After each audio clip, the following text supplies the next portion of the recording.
At this time, I'd like to call to order the Tewksbury Finance Committee meeting for February 8th.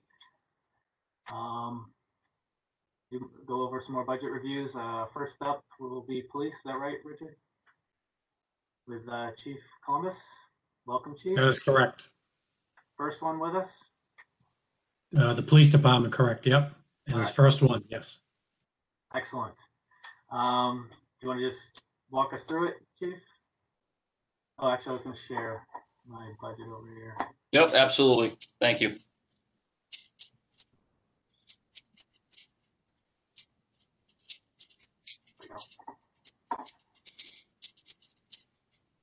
Okay, great. Well, first, I just want to say thanks for all that you do.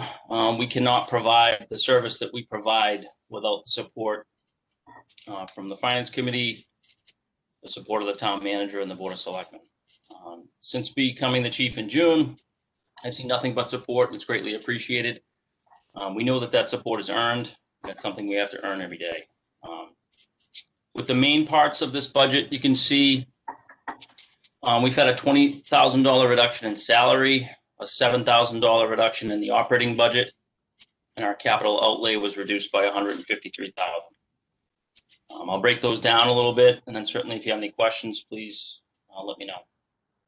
The salaries are lower by $20K because and we're meeting all of our contractual obligations and step increases. One of the reasons you'll see the decrease for the last few years is that we don't have the dispatchers anymore. They moved over to the regional dispatch center. Also, we were originally budgeted for 2 full-time desk clerks, but we're able to figure out when we made the move to the regional center that we only needed 1, and there were some things that we did there to make that possible. One of them was the phone systems that we have that were old that we replaced, and I can talk a little bit more about that. We added 2 lieutenants positions that you'll see there. That is not 2 full-time positions. It's promoting 2 sergeants to lieutenant and eliminating 2 sergeants. One of the issues that we learned in the last 6 months with regards to our policy development is that the policy manager needs to focus mainly on policy. The last policy manager became bogged down with being in charge of the traffic unit, school resource officers. He was also in charge of court matters and gun permits. Gun permits alone take an enormous amount of time. And staff for us, we had roughly 229 applications in 2010. We now have 732 applications for gun permits. We have realigned all of these functions in need areas such as the administrative sergeant and the court sergeant to be lieutenants, and that of executive level leadership, as those are very important positions. We looked at the costs of adding the 2 lieutenants by reducing the number of the sergeants, so it's not costing us, it's only costing us the difference, which will enhance our staff, and our accreditation manager will be able to focus on the policy and training function. In the operating budget, that was lowered by $7,000. Most of that is due to the fact that we went to the regional center for dispatch, and that's due to our police records management system was a significant cost, but now the regional dispatch center is taking the brunt of that. In our capital outlay, it's lowered by $153,000, and that was an area that will change from year to year based on our needs. And I can walk you through. Do you have any questions to this point? I can walk you through sort of the tabs, leases and contracts, things of that nature. Yeah, why don't you hit some of the. All right. So if you look at the tab, leases and contracts on the bottom, it's $6,000 less. But like I stated, the big reason for that is the move to the regional dispatch center to absorb a lot of these costs. We added a Lexipol policy management software, which is an excellent software that will help us get to our accreditation standard. This is a major task, one that is probably the largest task we'll ever have here at TPD. We have to go over and rewrite 175 policies with the guidance from Lexipol. So that's going to be a huge help to us. The fire department already has that. They speak very highly of it. We just got that in January. And we started sort of diving into that to work on those policies. The other thing that we got was Guardian Software. This is a one-stop digital personnel and training file system for recognition and training and accountability. It also has an early warning system built into it so that if an officer is having an issue, it alerts the supervisors to let them know, hey, we might want to intervene before there's a problem.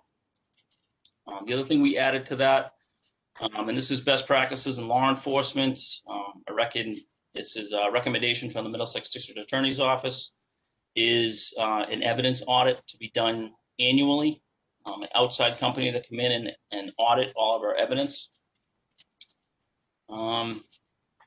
Any questions to this point? I think we'll go around the table once you're through. Okay, sure. Ask questions, yeah.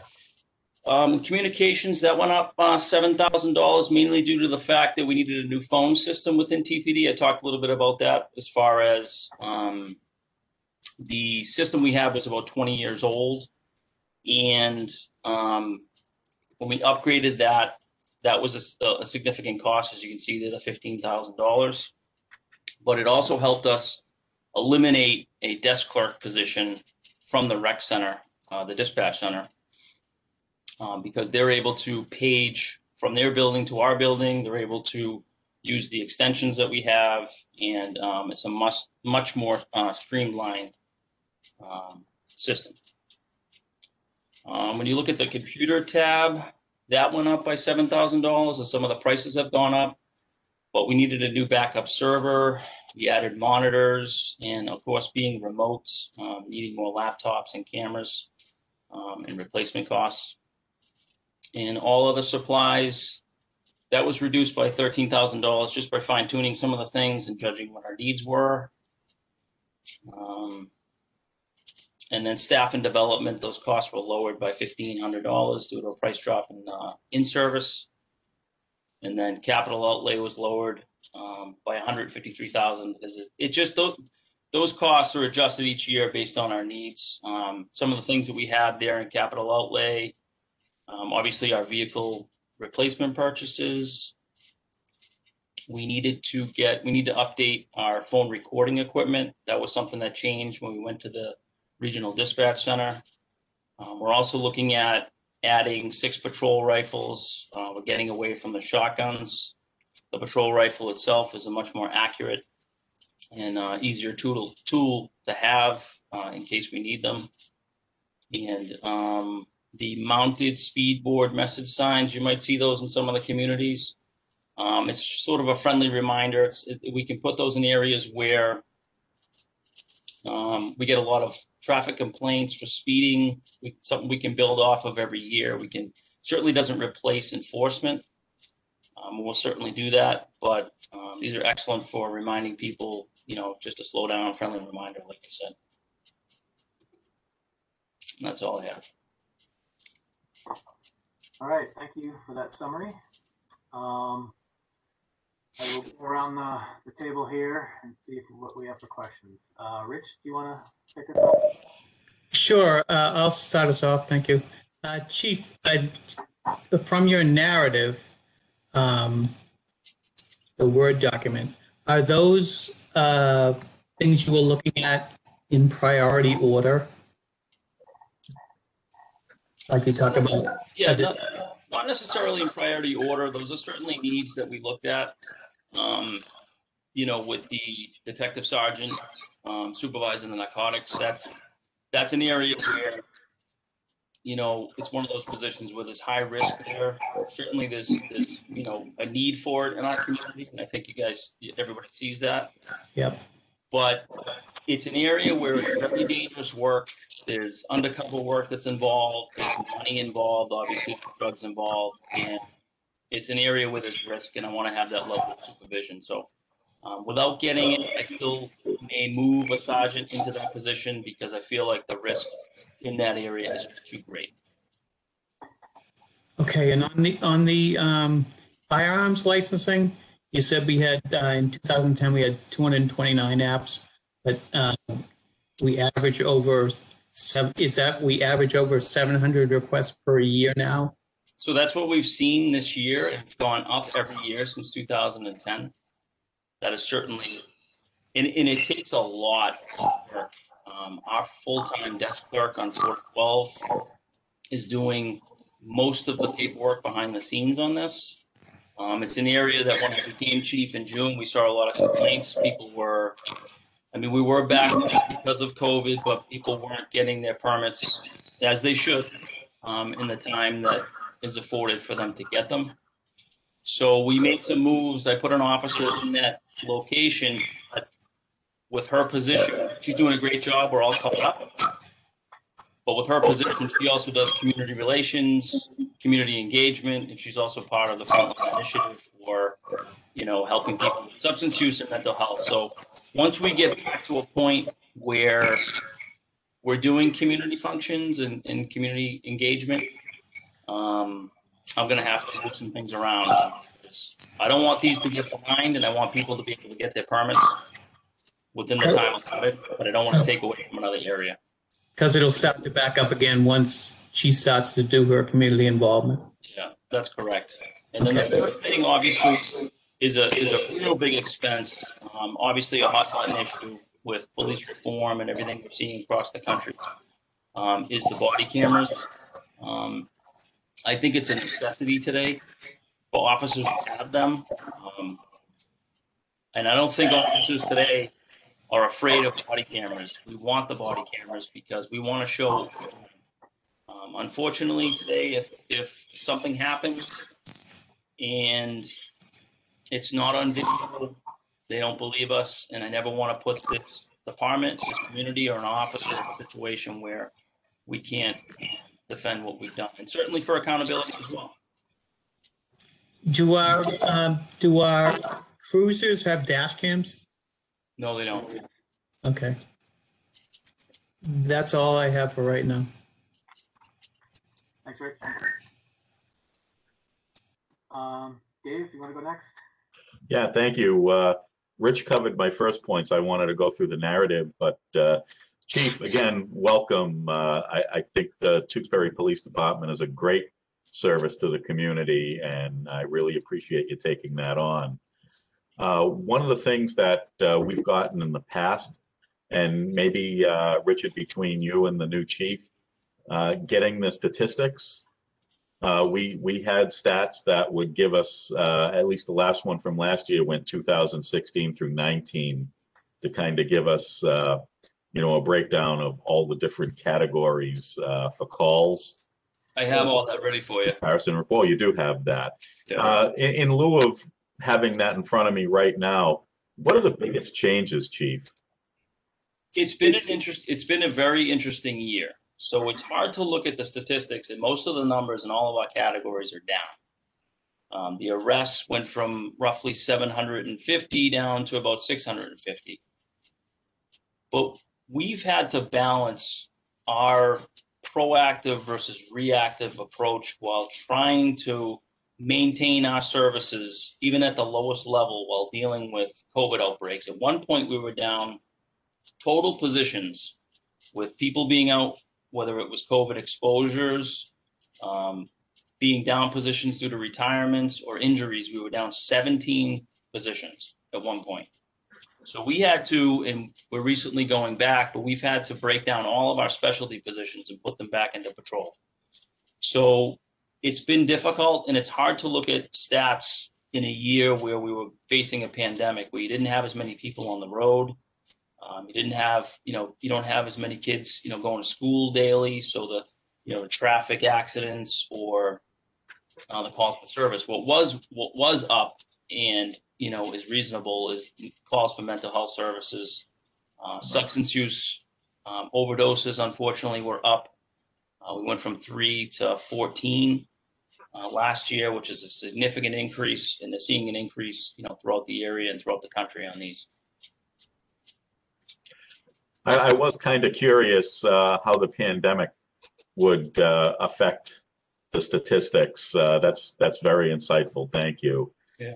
And outside of what you have on your narrative, if you're looking forward, say, looking out 3 years, for your perspective, sitting in that chair now, what's the biggest thing that you would be asking of us over the next 3 years, in your opinion? Well, I think the biggest thing is, like I talked about, the body cameras. Mhm. And I know that's in my narrative, but I think that's going to be an important tool. The one that I looked at and priced out was all encompassing the software, the management, the storage of it. It's a really, really great program. But, you know, Chief Sheehan did an amazing job building what he built here over the last 10 years. And it's my job now to continue to build that. I think that I've identified some areas where we need, you know, maybe some more personnel. And I think those would be the biggest expenses. I think that, you know, from year to year, if there are certain, you know, capital outlay requests to improve or enhance what we're doing and how we're doing it with the latest and greatest technology. But I think the biggest thing will be personnel. Gotcha. That's all I had, Mr. Chairman. Chief, again, welcome, and thanks for what your department does. Thank you. Thanks, Dave. Susan, do you have any questions? No, I don't. Okay. Where are we going? Tom. I have no questions, Chairman. Okay. I don't see Jason. Okay. So I just had a couple, a follow-up on a couple of things that was asked already. The body cams, there was like a 5-year payment, I think you noted in your narrative. Yep. After that 5 years, is there like an annual service or something that needs to be done? Or I'm imagining those cameras need to be replaced every so often. Yeah, so we wouldn't own the equipment and we would start over, but we wouldn't have that first year of the implementation. Sorry, you wouldn't have So we wouldn't have that first year. I believe that was weighted up front. There was more of a payment in the first year. Let me just pull that up. Yeah, it was like 30% of the total or something. Yeah. Mm-hmm. So it would be that cost for the remaining at that about 108,000. That's for the first 5 years type of thing? Yeah, so let's see. I was just curious after that. Or you just get another contract situation, 5-year contract, which would be similar? Yeah, so it is, yeah. I'm sorry, I misunderstood what you're saying. Yeah, so it is a 5-year contract because it's not just the cameras themselves and the equipment. There's so much that goes into these as far as the storage of it. You know, where does that go? How is it housed? How do we access it? This particular vendor is integrated into the dispatch, into the what we call the CAD system, which is our dispatch. So when a call is dispatched, as soon as that officer gets that call, the camera starts recording. It's not something where the officer has to turn it on or turn it off, because there have been issues across the country with that. You know, you have a body camera, but you forgot to turn it on. You know, that's no good to anybody. It has some officer safety features in it as well, as far as if an officer lays down, camera automatically starts recording and alerts dispatch. So there's a lot to it. And it's not just, like I said, the equipment itself, which they will replace if something breaks or we need to replace something. But so it would go back to that 5 years. So it's a large expense, and this is what police departments are facing, you know, throughout the country. Yes, we want to have body cameras, but we need the funding for it. Right, so we'd be basically rolling in somewhat a little over 100,000 per year to maintain this. Yeah, okay. Just wanted to get a gauge for what would be adding to the budget.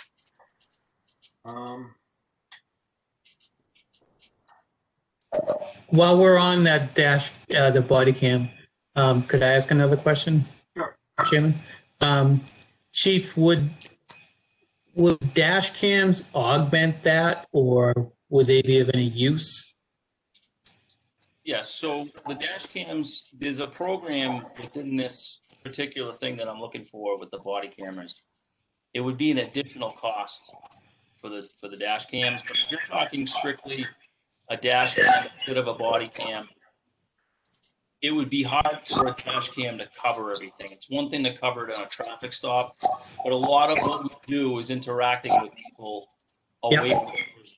Yeah, So, I agree. I'm thinking of just what I see from, you know, on TV on a dash cam versus a body cam, and a body cam is certainly a lot more Yeah, and that would work, like I said, for, traffic stops, things like that, but for going into someone's house, speaking with them, or, dealing with a mental health crisis or a drug overdose, you're not typically in front of your cruiser, and it wouldn't be pointed at you, so it wouldn't give us the coverage that we'd be looking for. Okay, thank you. Another question I had was on those speed board signs. You're looking to get one in the capital outlay line, I believe. Yes. Do we have some of those? I thought I've seen some of those. So we have ones that are portable that we can move around from location to location. But what I'd like to do, and what happens is we get a complaint, let's say on Foster Road, we put it out there for a few weeks, and then we have another complaint somewhere else, and then we move that. And, we have a data tracker, and those are great, and they definitely have their use.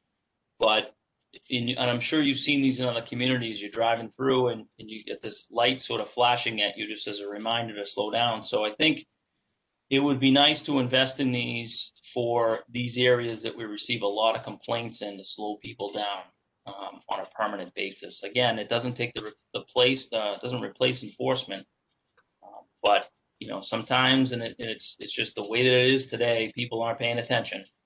And, to have something like that to slow people down, to prevent accidents, prevent, pedestrian accidents, I think it would be a worthy investment.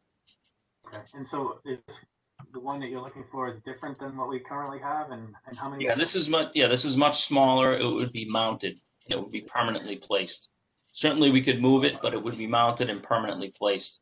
So I think if we sort of have a goal of building on maybe one a year, we can start putting them up in areas in town that, we receive numerous complaints on for, speeding.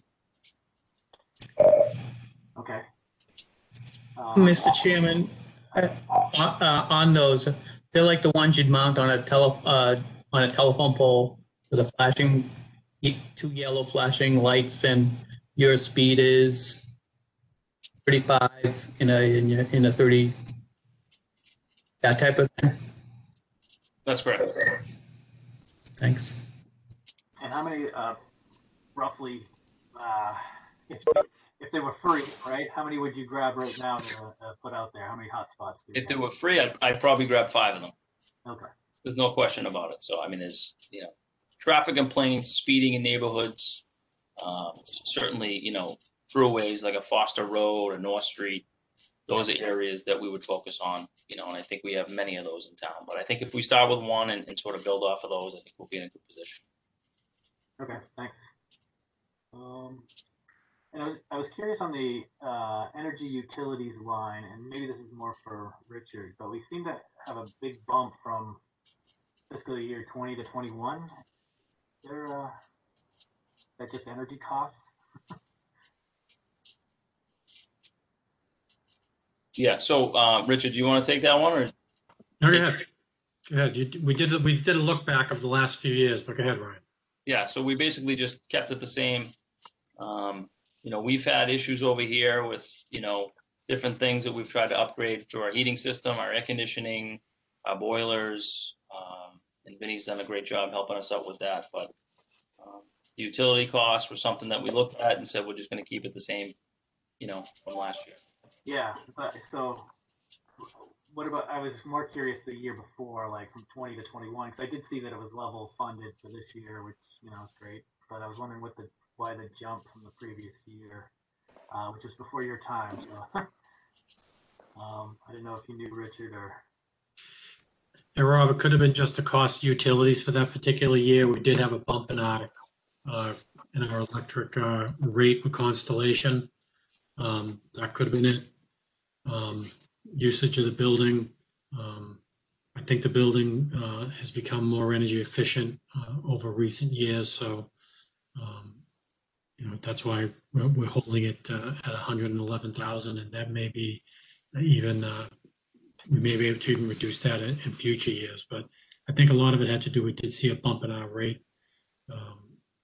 for electric and gas with our suppliers. Yeah, and I know a year or two back, everything was replaced as far as LED, and all the lights in here were replaced for more efficient lighting. Okay. Jason, I see that you've made it. Did you have, I think you missed some of the budget talk here for the police budget, but did you have any questions for Chief Columbus? No, I don't. I apologize for my tardiness. I was coming back from the Cape. But I reviewed it early today. I have no questions. Thank you. Okay. All right. Does anybody else have any questions for the chief at this point? Yeah, Mr. Chairman, Yeah, Tom. I might have missed it in the submission, but I would like to ask through you, the chief, how many grants right now are existing and what are they paying for? Sure. One of the biggest grant that we have is through the Frontline Initiative. It's about $900,000. It's obviously a mental health and substance use collaborative with 5 communities. It pays for our full-time mental health clinician director, 2 clinicians. Right now, we're in the process of hiring those 2. And also, we're looking at getting a peer counselor, a peer specialist. And we also have Maria Ruggiero, who is a substance abuse prevention coordinator and specialist. So that is a big part of what we do and the calls for service that we have for mental health calls and follow-up, and anyone that's suffering from, alcohol, substance use issues. We certainly are always looking for grants and opportunities to, fund certain areas. Certainly, I'll be looking at grants for body cameras if any become available. If we're not going to get the funding this year, and then, in future years, we'll certainly be looking to do that. We have smaller grants that we do, traffic safety grants, although that was sort of not, I wouldn't say they were fully funded this year because of COVID and everything else that was going on. But we have a Project Lifesaver grant that we use. That one's only for $5,000, but it helps us buy equipment. So that's kind of where we're at. Would you mind providing, Chief, the Finance Committee a copy of your listing of grants No problem. and the amounts of money? Sure thing. On the $900,000 grant that you mentioned, Chief, has that been included in your salary budget? No, it has not. So you keep a separate line item for those salaries? I don't have a line item for those in my budget. So that is a mental health collaborative between 5 communities. We house them here. It was started by Chief Sheehan, so we have the direct access and resources to them, but it's also within those other 5 communities: Billerica, Chelmsford, Drake, and Tingsboro. How are the dollars? That's set up as a separate accounting by the town accountant and tracked separately within Munis, separate from the police department. So therefore, Richard, could we see an accounting of that with the Sure. personnel and the personnel salaries? Sure, I'll get it. I'll get you a breakdown of what we have. Thank you. It should be at least accounted for in the police budget, seeing that they're administering it with the 3 or 4 other towns, in my opinion. The other grant we have too, I don't want to forget about it, is our second canine that we recently got. We got that fully funded on a grant for 3 years. That was roughly. Is that Leo? Say that again? Is that Leo? So Leo is the dog that we fund in the budget. Logan is the second dog that we just got. He just finished his training for searching about a month ago, and now he's in narcotics school. Okay. Thank you, Chief. Yep. Okay. I might have missed this too, Chief. Do you have a listing of the vehicles in the department, including the RICO vehicles? We have a listing of the vehicles that we have. What do you mean RICO vehicles? Inventory. I have a list of the vehicles that we have. Yes. The RICO being the unmarked cars. every car that we own, that we have, I have a spreadsheet of that. We can definitely get that over to you. Thank you. Are you The talking other- forfeiture vehicles? The forfeiture, I call them Rico vehicles. Okay. So we don't get those vehicles. Once we have them, we certainly put those in our spreadsheet. But vehicles that are pending, and sometimes they're pending for multiple years, Yes.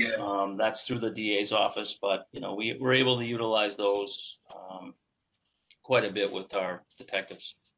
Okay. If thank you, Chief. If we could get that vehicle list of all Sure the thing. vehicles.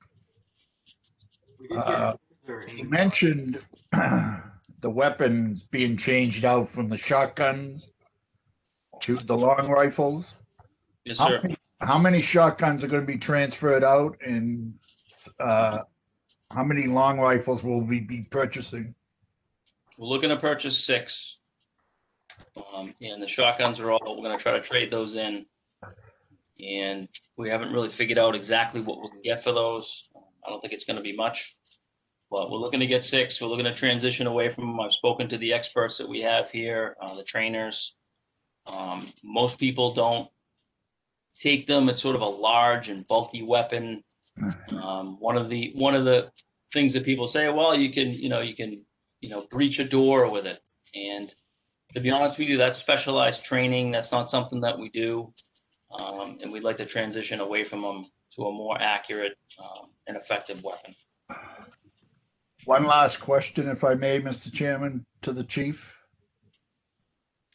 Yep. The recent legislation that was passed in December, Chief, with regard to officer certification, does that have an impact on your budget? Not right now. I think actually, and obviously we've been on top of this, and we've gotten some action items and things we have to do, and there's certain deadlines that are coming, but we're in really good shape here. So you don't expect an expenditure of funds? I don't think so. No. I think we're going to be in really good shape. Okay. Thank you. Thank you. All right, thanks, Tom. You're welcome. I just sent everybody the cruiser list. I thought I'd sent that before, but I sent it just a minute ago, so you should have that, Tom. And then tomorrow we'll get the list of grants and the accounting of the collaborative grant, and then the statistics. Yeah, I'd be also interested in the grant application process that's ongoing right now. If we're applying for any that are in application right now. Okay. We don't have any right now. Okay, thank you, Chief. You mentioned the cameras, the body cameras. You don't anticipate that in this fiscal year 22? Are you asking me? Yes.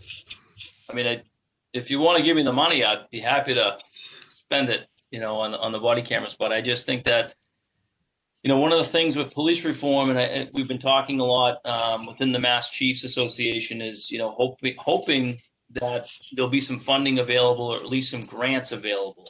So that's something that we'll be monitoring and looking to see whether or not the federal government will have grants available, and we'll certainly be applying if those do become available for us. Yeah, I'm only asking the question, Chief, because I know it's involved, and it'll probably have some considerable expense to it with regard to training, and because of the police being a new item on their belt or on their body will require training. That's why I was asking about, do you anticipate any of that happening in this fiscal year? Because I know it can be expensive. Yeah, no, not in this fiscal year, no. Yeah, Tom, it's not part of any recommendation I'm making for FY22, but at least at this point, that's not to say come the fall or fiscal 23, we don't start having a discussion again. Yeah, we should also know what the impact is to our labor unions too, because I know that if you read their contracts, they require certification with regard to new training on equipment, etc. Do you anticipate buying any new drones? No, I don't. Thank you. I appreciate it. Thank you. And welcome aboard, Chief. I wish you luck. Thank you, Mr. Cook. You're welcome. Okay, anybody, any other follow-up questions? All right, I think we can let Chief Columbus go. Thank you very much. Thank you, everyone. Thank you, Chief. Thank Thanks, Chief. Thanks, Chief. All right, what do you want to move on to, Richard? I want to do the town manager budget. Sure. Let me pull that one up.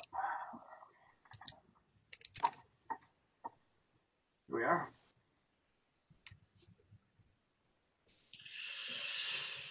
Okay, so the town manager budget for salaries,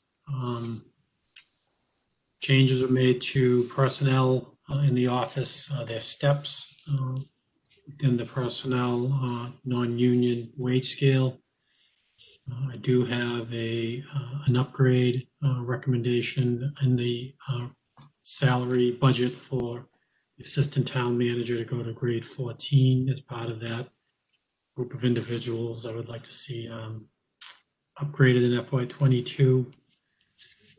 Other than that, there are no cost of living increases within the salary budget. In regard to the remaining budget, professional services went down. There was funding in this year's budget for a study of the Trahan and North Street reuse for the reuse committee.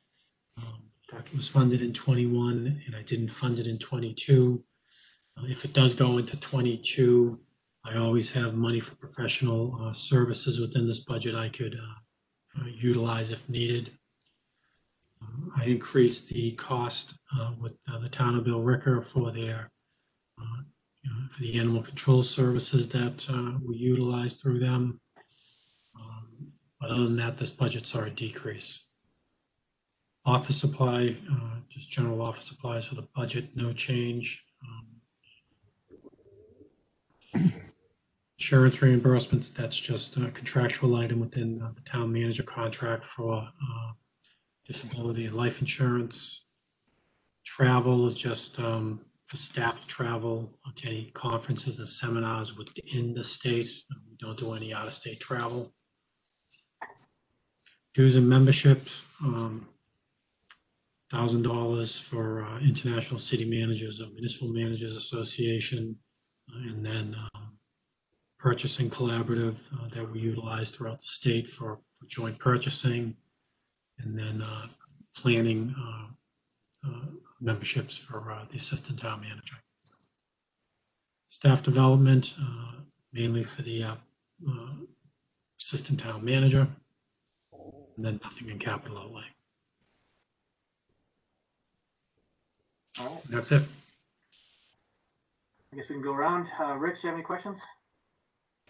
No questions. Dave? No questions. I was just curious about the drop in professional services, but Richard explained it. Okay. Tom? Just a question with regard to the most recent passing of our senior council. I wish the family condolences and also thank for the years of service that Charles Aroulis has added to the town with his expertise and so forth. Through you, Mr. Chairman, do you plan on rehiring a senior town council, Mr. Town Manager? So right now, there are no plans to add any additional firms or individuals to handle senior town council duties. We do have town council already working for the community. That's Kevin Fairley. He'll just assume any of the work and duties that senior town council had, and that shouldn't be an issue. Thank you. I have no further questions, Mr. Chair. Okay. Susan, do you have any questions? No. All right, Jason? No, sir. Okay, yeah, I don't either. You explained the professional services. That's the only one I was going to ask about. Makes sense. Okay, so I think we can move on. Want to go on town manager unclassified? Sure.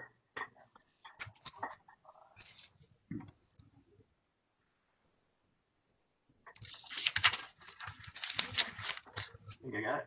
There we go. So these are a variety of budgets that's funded through the town manager's office. The first is Shawshene Regional Vocational Tech. I have not heard anything yet from them.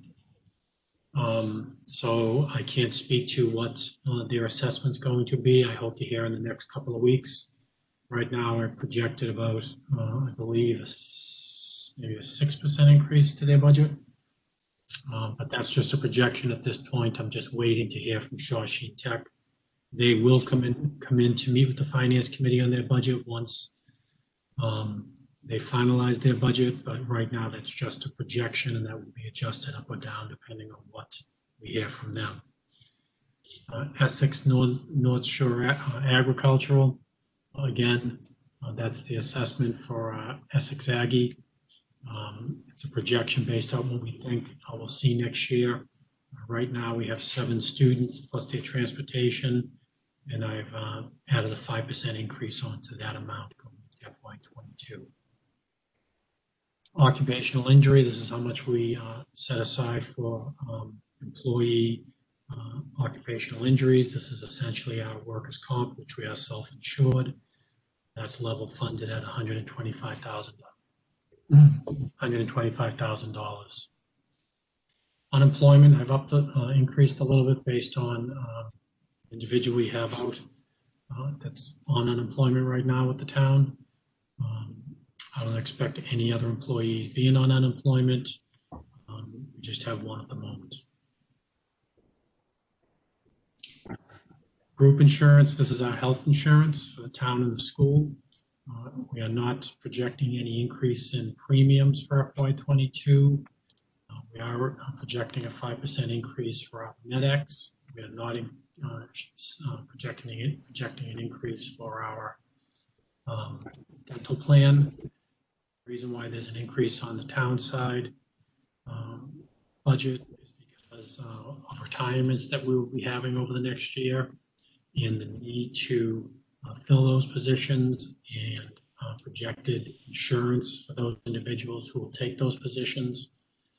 So there was an increase there. I also factored in an increase for employees that work for the town that are under the age of 26 that are currently on their parents' plans. It will most likely migrate over to the town's plan in the future. The school has a decrease in their health insurance based on the number of employees that are on their plan now is less than what projected. This also factors in any retirements and potential employees who are turning age 26 in next fiscal year. Property and casualty insurance, this is our insurance through Meyer. I'm projecting a 10% increase to the premium. This is our jump based on what our premium was in FY21. When we actually go to pay our premium in FY22, it may be lower than this because of rewards and any other adjustments they may make to our premium for benefits through their overall pool. But right now, this is what the projection for FY22 is. The RECC assessment is level funded at the moment. That budget's still being finalized by the director, and he'll be coming into the finance committee in 2 weeks. And by then, we'll have finalized the assessment for the community. And that's the unclassifieds. Okay, we'll go around again. Rich? Just a question. You said we had 7 students that go to Essex Aggie. Do we know what percentage of students from Tewksbury go to Shawshene Tech? I don't have that number yet. Once I get their budget, I'll have a better handle on that. Okay. Usually by this time, Rich, the managers have met with the superintendent of Shawshene to have that information. We just haven't had that meeting yet. Okay, thank you. Okay, Dave? No, I'm waiting for the VOC information too before I have any serious questions. Okay, Tom? None at this time. Susan? No, thank you. Jason? No questions this time. And the only question I have is on the Regional Emergency Center. Are we getting reimbursed or for that, some of that amount of money, or because there was some, I can't remember the details, but I know, we get assessed a certain amount percentage wise, and then there was some state funding, I think. Yeah, so for the assessment for the first 3 years, we should be getting a reimbursement for our assessment. This year was prorated because the regional center started later than July 1st. So we're waiting for that reimbursement, and then it will incur some cost, but we'll get a good portion of this year's assessment reimbursed. Going forward, again, we'll have a good portion, if not 100% of the assessment reimbursed. But I still want to budget for the full amount just in case the grants aren't awarded and they don't come through. And we should have it built into our budget because the grants are only good for 3 years, and you want to have it built into your budget ready for the 4th year. But right now, Rob, we are getting reimbursed for our assessments. In addition, we are receiving additional funding that helps pay for the Regional Communications Center from State 911 for training and overtime, and for other grants for being a regional communication facility. All right, great. Thanks. Thanks for clearing that up. Does anybody else have any other? Did I miss anybody? I think I got everybody. Good on this one? All right. What do you want to move to next? I'm going to move to community events. Sure.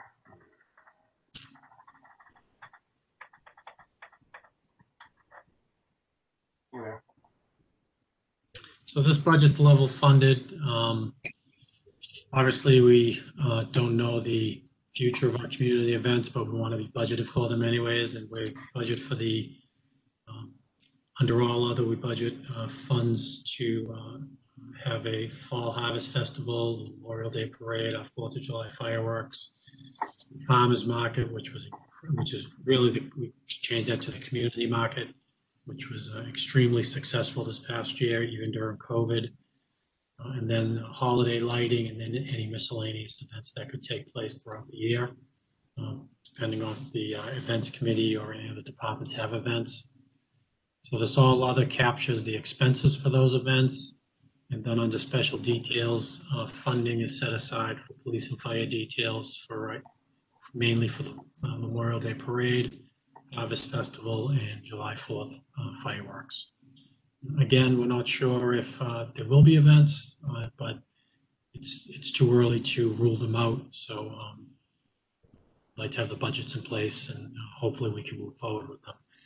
I'm pretty sure we'll have the community market as we did this past year, and we are planning maybe an adjustment to other events depending on what the situation is with the pandemic. That's it. Okay. Rich, any questions? No. Okay, Dave? No. Richard, if that money doesn't get utilized, what does it just go back into the general fund? It'll go back in the general fund. Okay, that's all. Tom? None at this time, Mr. Chair. Susan? No, thank you. Jason? No, sir. All right, I'm fine as well. Then the selectmen's budget, Yeah. under that one.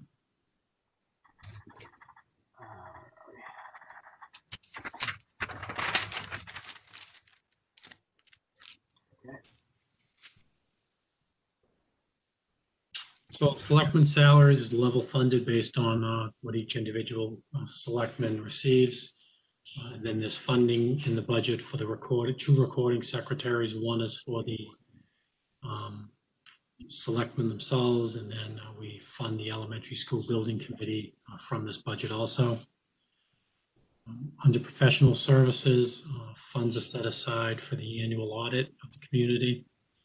We also fund a software that we utilize called CoStar Economic Development Software. This is a software that allows us to track vacancies within the in sales of commercial properties and rentals of commercial properties in the community. It's helpful to the assessors when putting values on buildings. So it's been an asset to us when someone's interested in locating a business in town. We can go to the software to see what's available. Funds are also set aside for the stage for the annual and special town meeting that we rent each year. Funds are set aside for any public notices, studies that the selectmen undertake, the annual report, typesetting, and any consultant services that the board may need. And then finally, the increase this year of $5,000 is for the printing and mailing of the annual and special town meeting warrants. Legal services, this is for legal counsel and special counsel for labor. That's funded within the selectmen's budget. Any office supplies and letterhead and envelopes for the selectmen's office. Minor travel to any MMA conferences, hotel and registration within the state. Dues and memberships to NIMCOG, Northern Middlesex County Governments, MMA, Greater Lowell Chamber, Middlesex 3, which is a regional economic development group made up of the cities and towns in the region. And then we have to budget for the American Society of Composers because we have had different individuals and artists play music at our festivals, and you need to be a part of the American Society of Composers for them to come and sing whatever music they sing. That's it. Okay, we'll go around. Rich? Yeah, I have a question on it was the worksheet that had the town warrants and stuff on there. Do we keep track of how many we print versus how many are left over at the end of everything? Yeah, I mean, we print somewhere around a little between 10 and 11,000. And the leftovers, we locate at various buildings throughout the town as the bylaw requires. And then whatever's left over there, we bring to town meeting for those who forget them. I don't have an exact count year in and year out, but are we close? You know what I mean? We're not printing out 20,000 and only using 12. No, we're close. We're close. Okay. We're within a couple hundred. Okay. That's it. Thank you. Okay, Dave? No questions. Tom? None at this time. Susan? No, Jason? Yes, sir. Yeah, I don't either. Okay, Solid waste. solid waste.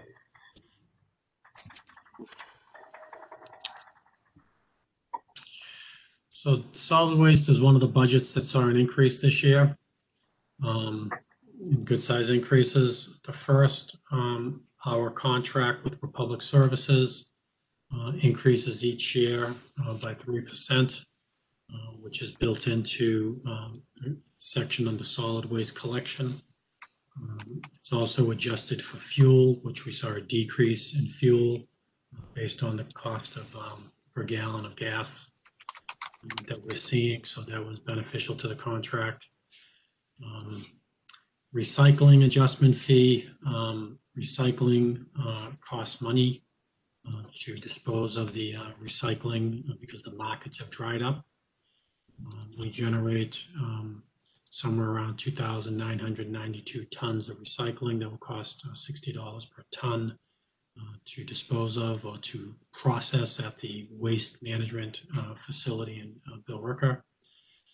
$60 is a very good price. When we negotiated the last contract, we had it capped at $60. Some communities over the past year or two have seen closer to $100 per ton. I think the actual cost to process is $105. So for the life of this contract, we're capped at $60, which is good. I'm guessing when we renegotiate this contract, recycling will be addressed in a different way by our contractor. Solid waste disposal, we send out solid waste to Covanta for disposal. Their cost went from $75.80 this year. It's going to $90 July 1, and then it'll probably increase somewhere closer to 92 the following year. When this issue came up we're part of a regional group that negotiates a contract with Covanta. There's, I think, 13 towns involved. We looked at other alternative sites to see if we can get a better price, and we could not.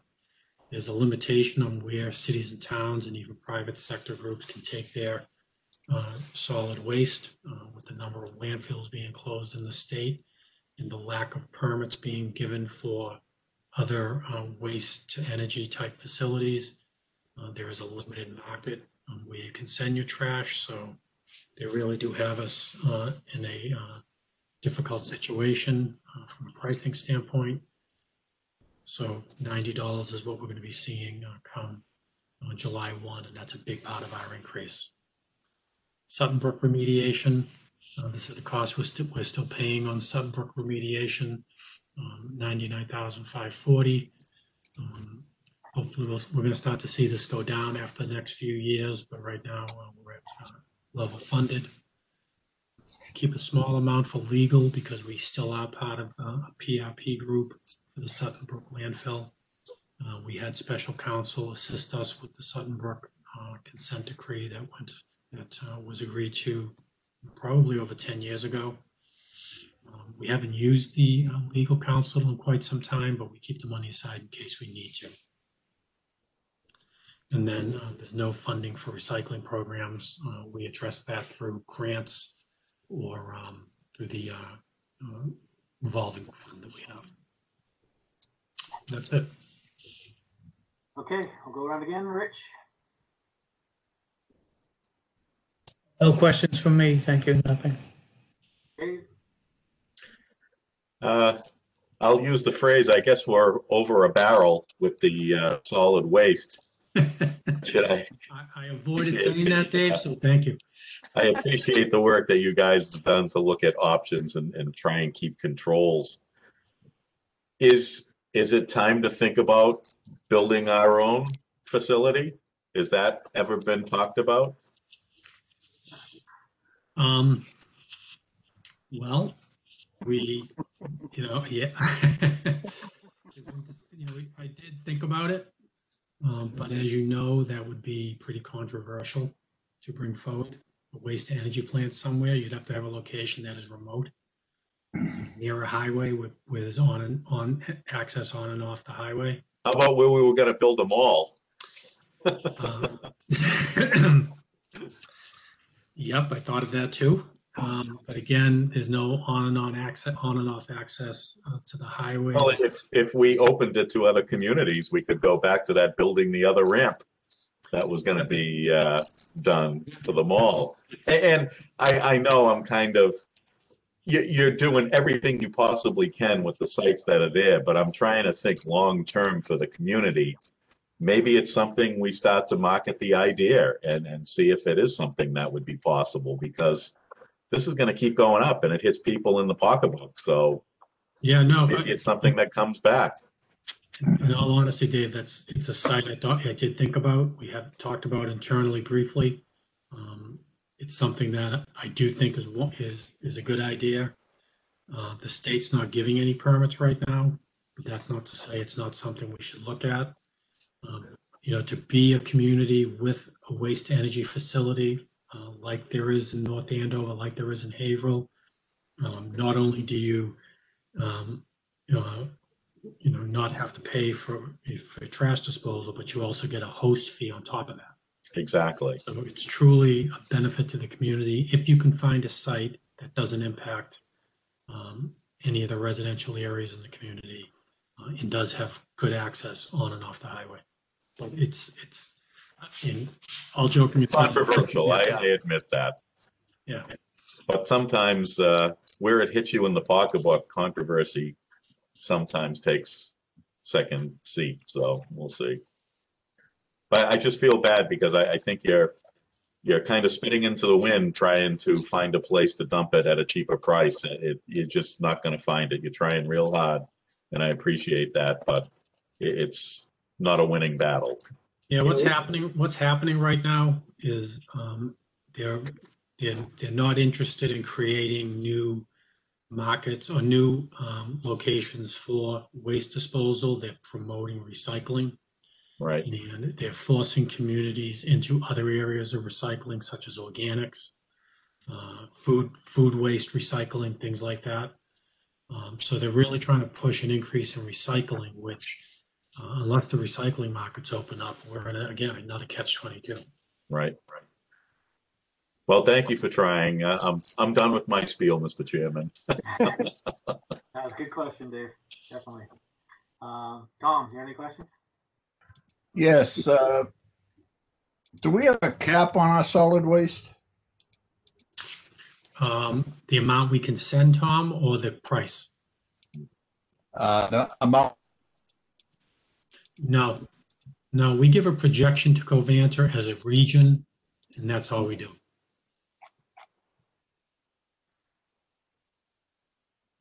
Did we lose Tom?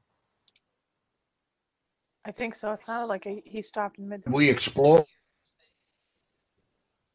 The answer to my question knocked him off. Did you get that answer, Tom, or? No, have we explored a tier system on the tonnage? In other words, if the town of Tewksbury has less tonnage in a certain period of year, and other towns have more tonnage in certain periods of the year, have we explored a tier system on tonnage? I can go back, Tom, and see if that was ever looked at by the regional group when they first started negotiating the contracts. I'm not sure Covanter would want to get into that type of pricing scheme. They don't care if you bring in 1 ton or 2,000 tons. They're going to charge you the same. But I can go back and ask some of the people who have more history on the contract and ask if that was ever looked at. Well, I know it was when we originally paid for the plant in North Andover. Neswick? Yeah, when that plant was built, each of the communities that were part of the contract, I think there was 21 communities. Yes. We did explore that back then, but I'm wondering if it's worth going back because of the costs going up. If we start negotiating with the other community, the tier system. I can ask. Right now, our contract runs 2 more years after it's a 3-year contract. But I can certainly ask if that's a possibility. Yeah, because I know our tonnage fluctuates quite a bit during certain periods of the year.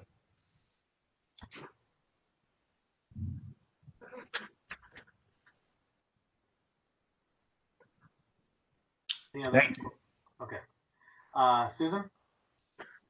No, I don't have any questions. Okay. Jason? Yes, Mr. Chairman. Richard, thank you so much for all your hard work. I know last year we talked about this and the feeling of impending doom when we talked about the increase, especially in recycling, possibly going up to $90 a ton. Question I have for you is, we talked about some of the penalties that we were receiving because residents recycling and having our recycling audited and receiving penalties. How have we done this year with our recycling audits? Yeah, we've done much better. I think we may have had some contaminated loads here and there, but we've done much better. We took on a program where we had spotters out looking at recycling throughout the town. Assistant Town Manager Steve Sadwick headed up a program that spearheaded more education, some enforcement, not through penalty, but just by people out there, looking at recycling. And I think that got people's attention, and we've seen better recycling over the past year. Now, we've had some contaminated loads here and there, but nothing like we were before, and DEP hasn't notified us that we're a problematic community. Excellent. Well, thank you. Pass on the good word that we appreciate all that hard work.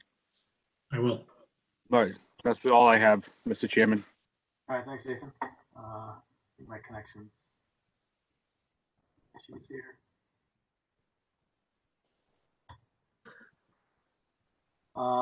Okay, hope you can hear me. Yes. We can, Rob. Okay, yeah, I think I'm having a bit of a connection problem, but so my only question was on the Sutton Brook remediation. How many more years are you paying for this? A long time. Hold on. Give me 1 second, Rob. I'll tell you. Yeah. Goes out to like 2037 or something like that. Oh, no. Okay. Good to know. Does it decrease at all, the amount? I see that it looks like it has over the 5 years or so. Yeah, so it goes to 20, actually further out than that. It goes out to 2046. You have to ask, Rob. We're going to see this, we're going to be at this level for the next few years, and then you're going to start seeing it drop a couple of $1,000s a year. Its lowest point is out near 24 into the 2040s, around $61,000. So none of us will be here by then, or at least on this committee anyway. I won't. And when did it start? It started probably 10 years ago. Yeah, okay, that's what I thought. God, Maybe someone can find me in a nursing home and let me know it's done. So the good thing is, when we took a different approach to financing Sutton Brook a few years back, that the Finance Committee approved and town meeting approved, we've saved close to $1.5 million throughout the life of the That's huge. entire project. So it worked out well. And we may see even a decrease of, one of the things we're going to be doing over the next few months is they installed solar on the property, and we're going to get a payment in lieu of taxes for that. So what I would like to do is try to target that payment in lieu of taxes towards the Sutton Brook remediation to cut that in half. So that will help that payment. That's great. That's a great idea. Okay, unless anybody has any more questions on this one? Nope. Was that our last one, Richard? That was the last one. Okay. Good. I think my system's about to croak. Do we have anything else to report, Town Manager? We have no transfers, I don't believe. I didn't see any. Nope. Everything. I don't have anything to report. I'm all set. Okay. Do we have any committee reports? Elementary school, Green Committee, Economic Development? I have none at this time. Okay. We have no. either, sir. Okay. We have no recording secretary timesheets or meeting minutes. Anybody have anything else? Our next meeting will be next Monday. I believe it's the fire budget. Is that right, Richard? Yeah, 2 weeks from tonight. Yeah, because next Monday is the holiday, right? Right, and school vacation, which the committee usually takes off. Oh, okay. Sorry about that. 2 weeks, I guess. Does anybody have anything else? Mr. Chairman, I'm just wondering if, I know I had an issue with doing a meeting before 7 o'clock when I was commuting, but now that I'm not, I don't know if anyone has an issue starting at 6:30. We could do that. Anybody else? I'll Mondays and just throw it Tuesdays out are there fine in with me case too, anyone yeah. can. I mean, I'm commuting, but Mondays and Tuesdays aren't busy days for me, so So 6:30 would be okay? yeah. 6:30 is fine with me. Tom, what about you? No problem. Jason? I'm good as long as I'm not giving shots. I should be able to be out here by 6:30. Okay. And Richard, is that fine with you? Yeah, perfect. All right. So we can move them to 6:30 on Mondays.